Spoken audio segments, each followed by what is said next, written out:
नमस्कार मैत्रिणींनो, मी स्वागत करते नवीन व्हिडिओमध्ये। आज मी तुम्हाला ब्लाऊजची शिलाई कशी करायची ती सांगणार आहे। हा व्हिडिओ तुम्ही कुठेही स्किप न करता पहा, म्हणजे तुम्हाला ब्लाऊज शिलाई करताना काही प्रॉब्लेम येणार नाही।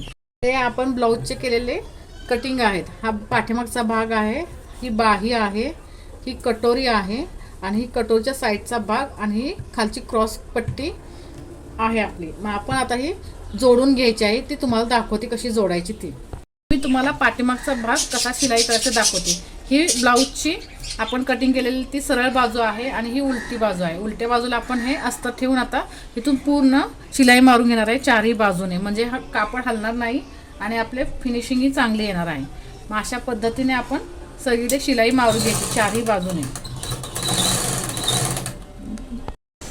आपण हे अस्तर आता मेन ब्लाऊज पीस आहे त्याला जोडून घेणार आहे। आपण आता शिलाई मारून घ्यायची, त्याला कच्ची शिलाई म्हणतात आणि धागा हा मॅचिंगचाच वापरायचा दोरा।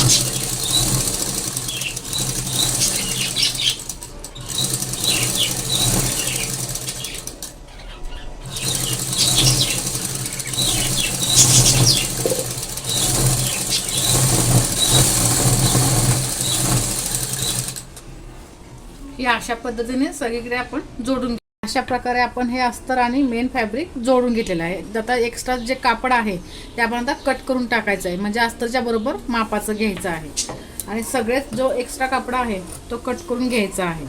अशा प्रकारे मी तुम्हाला कट करून पूर्ण झाल्यावर दाखवते।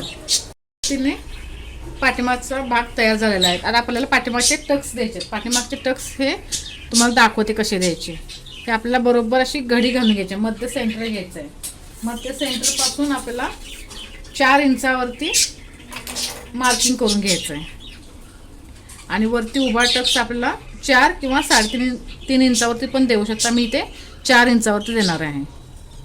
मध्य सेंटर पासून 4 इंचावर हे तुम्हाला लक्षात आलं। ह्या साईडला जसं आपण घेतलेलं आहे तसं पलीकडेही घ्यायचं आहे आणि इकडे अर्धा इंच आणि इकडे अर्धा इंच हे टक्सचे आपले हे मार्जिन आहे, म्हणजे हा पूर्ण 1 इंचाचा टक्स होऊन जातो।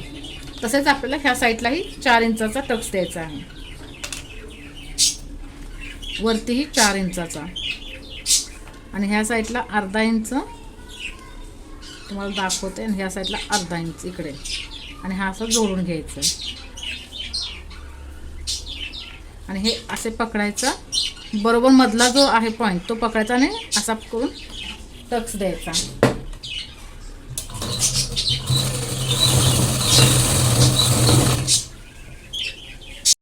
टक्स मारून घेऊ आपण।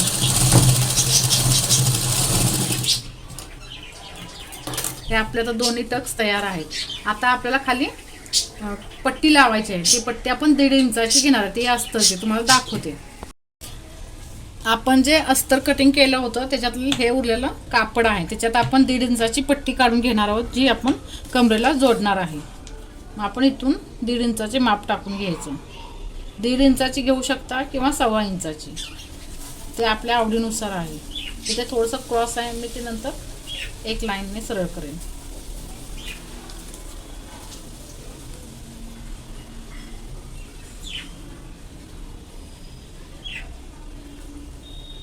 आणि उरलेलं जेवढा अंतर आहे त्याच्यात आपण आता जॉईंट देऊ। आता मी तुम्हाला हे कट करून दाखवते।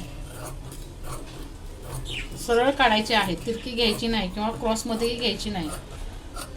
ही माझी थोडीशी क्रॉसमध्ये आहे म्हणून मी त्याला सरळ कापून घेते।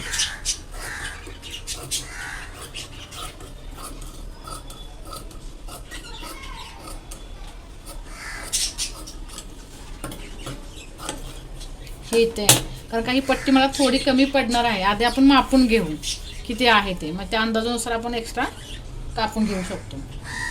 हे एवढे आहे आपल्याला, अजून एवढी जॉईंट द्यायचं आहे, मग आपण एक्स्ट्रा कापून घेऊ, मग तुम्हाला दाखवते। आता आपण ह्या पट्टीवरती डाब टीप देणार आहे, जेणेकरून ते आपल्याला आतल्या साईडला फोल्ड करता येईल आणि फिनिशिंगमध्ये आपलं ब्लाऊज दिसेल अशा प्रकारे।